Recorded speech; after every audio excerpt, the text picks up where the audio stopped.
udah terjangnya udah head to head Pak sama Wapres Pak. Oh, Kita gitu. sudah head to head Pak. Jadi jangan kita membangun dari bawah lagi. Karena kita sudah head to head Pak dengan Wapres, kepala saya jaminannya Pak. Wih, Kita sudah head to head Pak ya. Oke. Oh, musuh kita ini si bangsat MUI ini. Bahkan Anda tanya orang Islam yang kayak Alza itu setuju, musuhnya adalah MUI Pak. Musuh kita bersama adalah MUI. Indonesia ini ya MUI inilah yang mau mengganti Pancasila ini Pak. Nah, Pak Paul, kalau kita sedang dukung Panji Gumilang. Panji Gumilang ini sedang menggugat MUI habis-habisan ini. Masalahnya dibunuh nggak Panji Gumilang di dalam? Kalau udah dibunuh ya kelar. Siapa orang Islam yang berani ngelawan MUI? Siapa orang Kristen yang berani ngelawan MUI? Orang Kristen yang berani ngelawan MUI cuma Joseph Paul Zhang. Orang Islam yang berani ngelawan MUI cuma Panji Gumilang. Itu masalahnya. Kalau Panji Gumilang sudah dibunuh, ya cuma saya sendiri Pak. Jadi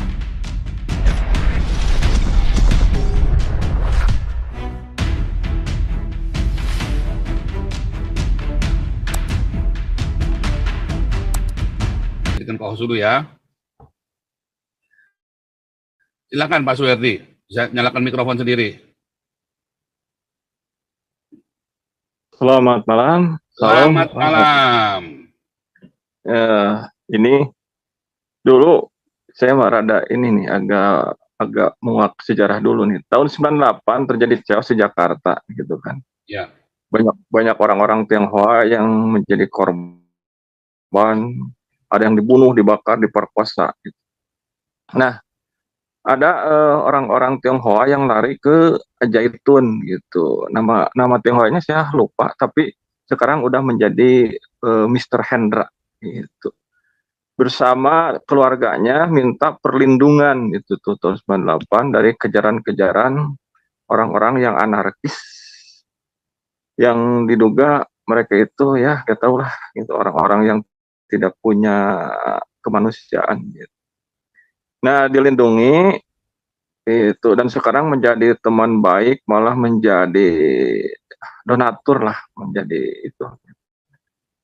menjadi tim di Ajaitun sebagai ekonomi Ajaitun kalau nggak salah itu kan. Nah, di sana kan beliau itu Kristen, orang Kristen gitu, meminta kepada Syekh untuk mengadakan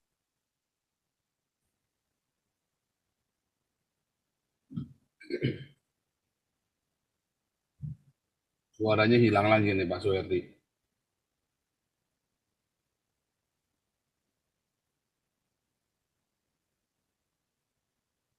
Tadi yang tentang ini saya pernah dengar ya, yang ditolong sama Haji ya, orang Tionghoa yang ditolong sama Haji waktu kerusuhan ini.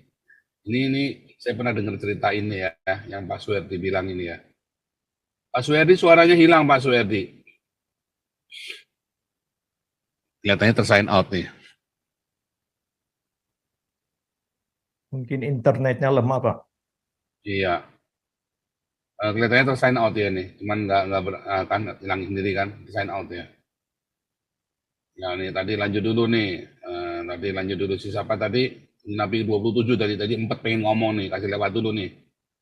Nah, silakan. ya.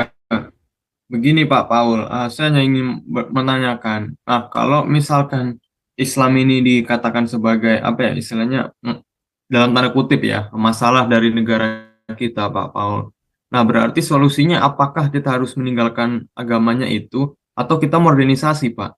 Jadi artinya maksud saya begini, apakah kita ini perlu melihat secara objektif bahwa Islam ini ada beberapa artinya ayat yang harus dihilangkan atau kita lebih baik meninggalkan ajarannya, itu maksud saya begitu. Yang benar adalah pokoknya Pancasilanya mata gelap kita. Pokoknya tutup pakai kacamata kuda, Pancasilanya tegakkan, nggak urusan kamu Islam, Buddha, Hindu, Kristen, kita nggak urusan, nggak urusan kamu Trinitas, Unitarian, Oneness, nggak urusan. Pokoknya kita tegakkan ini Pancasila. Harusnya kalian gereja, kalian siapapun kayak Pak Teddy tadi ya, bikin permesa untuk penegakan Pancasila, bikin gerakan-gerakan itu kita nggak atas nama agama, atas nama Pancasila, itu yang benar. Dalarua ini harusnya membuat gerakan atas nama Pancasila, bikin gerakan besar atas nama Pancasila, apapun pokoknya atas nama Pancasila, jangan atas nama Kristen, jangan atas nama agama, karena Pancasila inilah yang sedang diperkosa. Jadi kita bisa class action tadi atas nama Pancasila, karena Pancasilanya ternyata bodong. Harus kita tegakkan. Perjuangannya itu adalah menegakkan Pancasila. Kita enggak urusan agamanya apa. Agama Shinto pun, gereja setan pun boleh di Indonesia. Siapa bilang gereja setan nggak boleh? Emang gereja setan sama Islam lebih bahaya mana coba? Ya sebetulnya Islam Pak dari sejarah. Artinya, Iya. ya, Pastor Paul, Ya, Pastor Paul, kedengaran? ya Suherdi. dengeran Pak. Lanjut. Aduh, terpental nih. Iya tahu, makanya lanjut. Tadi masalah jaringan ya Pak. Tadi yang Pak Hendra, Mr. Hendra. Ya, itu kan Mr. Hendra gitu. Kalau nama itunya Tionghoanya saya tidak paham.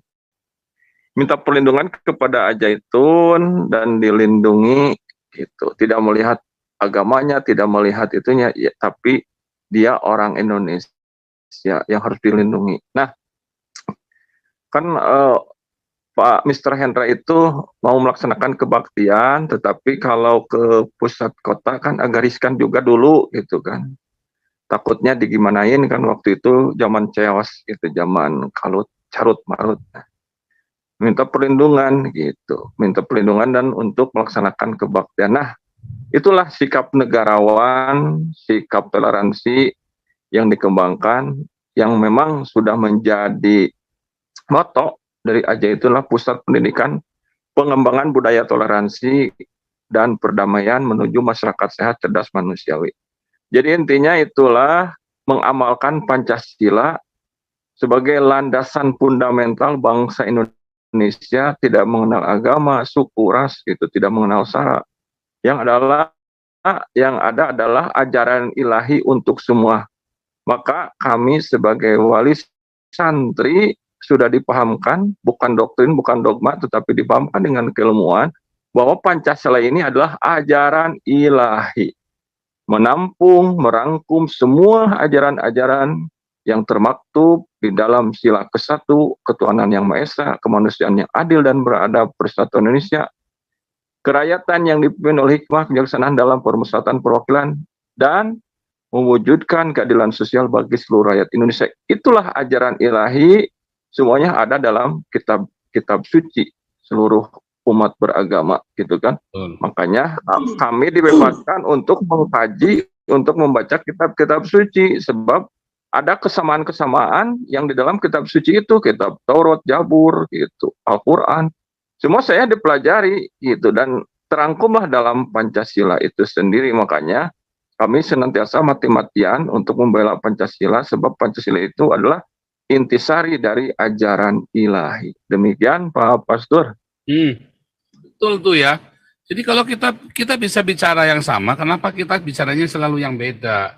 Kalau mau bicara yang beda, kita bikin forum yang jelas, yang terukur. Ya bukannya saling terus hina-hinaan. Kenapa bisa ada channel ini? Karena ada ketidakadilan sosial, ada kesenjangan, ada penindasan terhadap minoritas. Makanya channel ini ada. Siapakah minoritas? Apakah Kristen? Bukan cuma Kristen aja. Ahmadiyah juga, Islam juga kan, Ahmadiyah kan. Ada Syiah juga, Islam juga kan. Gavatar, Islam juga kan. Karena ada itu. Jadi bukan ini channel ini membela orang Kristen saja. Enggak, yang kita bela kemarin kita samperin. Makanya kita samperin Panji Gumilang. Walaupun Panji Gumilang tidak termasuk minoritas, saya sebetulnya tetap. Karena kekuatan ini. Tapi kan dalam hal berpolitik Panji Gumilang saat ini minoritas. Dan ini saatnya kita bicara untuk membela orang-orang seperti Panji Gumilang. Nah, makanya saya bilang ya, gereja-gereja ini pengecut juga, bajingan juga, bangsat juga nih gereja-gereja nih ya. Terima kebaikan Panji Gumilang iya, begitu Panji Gumilang menderita bungkam semua. Repot saudara ya. PGI sampai sekarang belum bersuara lagi. Pak Banyak Pastor, yang cuci tangan itu Pak soalnya Pak. Ya Pak Suyardi. Iya. Yang minoritas itu yang berakal sehat, Pak Pastor. Jadi kalau orang berakal sehat jadi minoritas, maka kita jadi orang gilanya, Pak. Kalau di rumah sakit jiwa kan yang gila kan dokternya. Ya itu. Nah itu Pak dilemanya Pak. Iya Pak.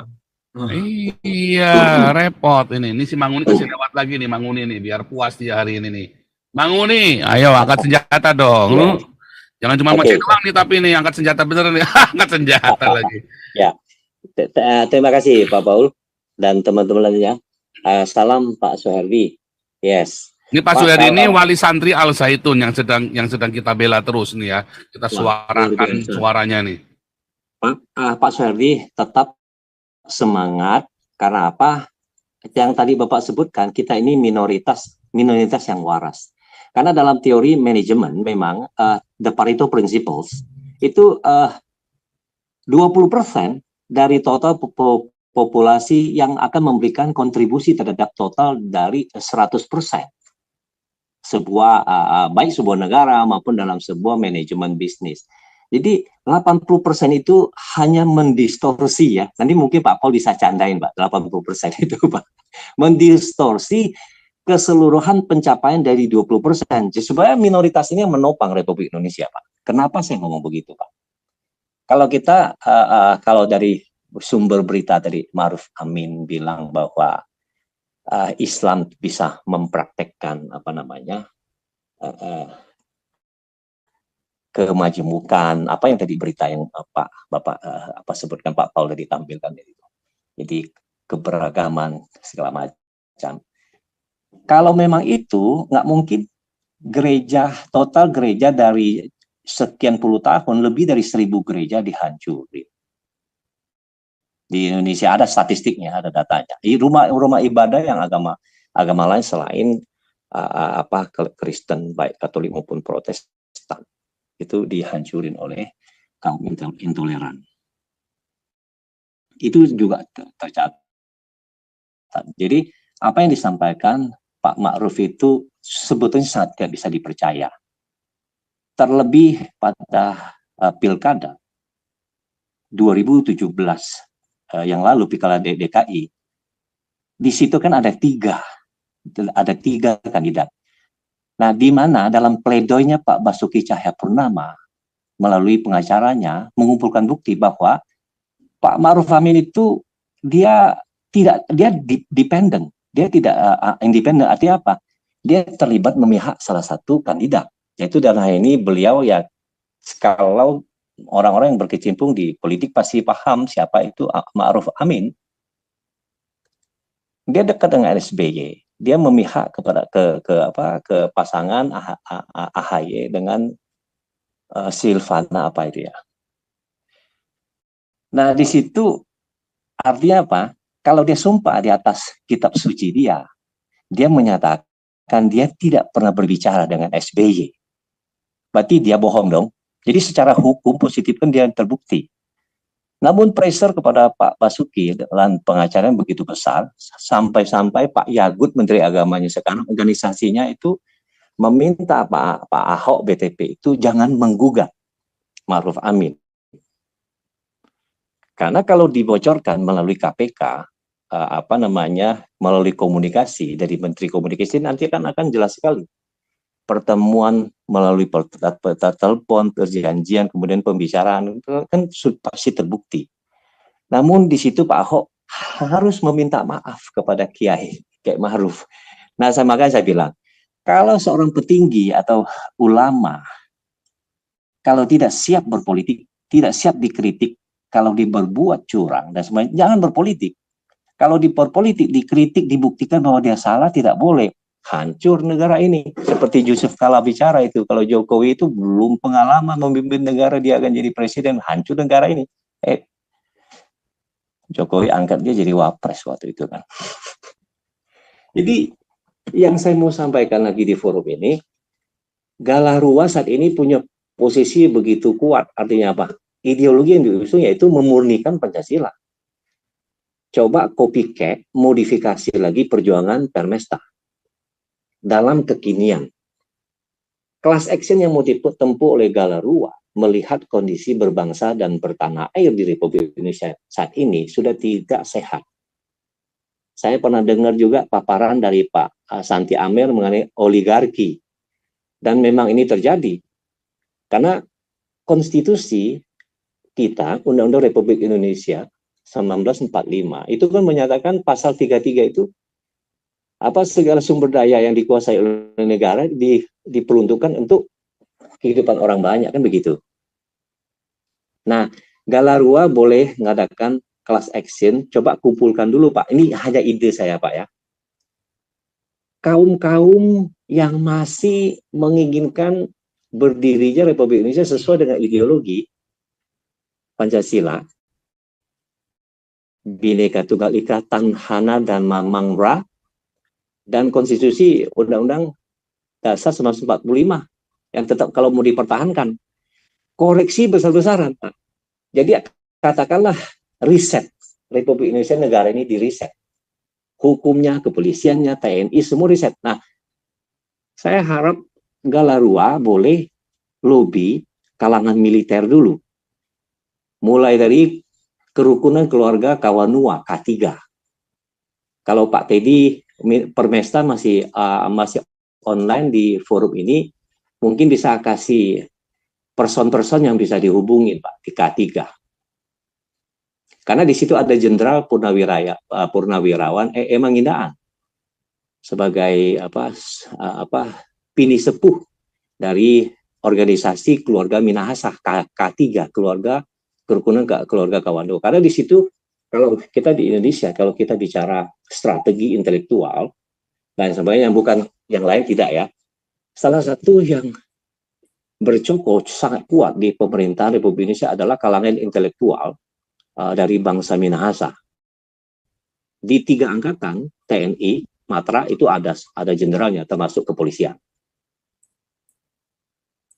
Nah, itu mesti dirangkul dulu, disampaikan dulu mengenai kehidupan kondisi terakhir ini. Nggak bisa, kita cari Pak. satu tokoh. Pak, di dalam di organisasi kita ini ada Pak Jenderal Toping, ada Pak Laksamana Ponto, Pak. Ini pejabat-pejabat negara aja nggak bisa apa-apa, Pak.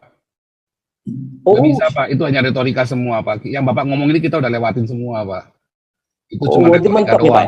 Oh, kita udah Mentok lewatin jadi, Pak? semua. Aduh, di sini Ibu Koni udah masuk, Budiman Sujatmiko udah masuk, siapa lagi?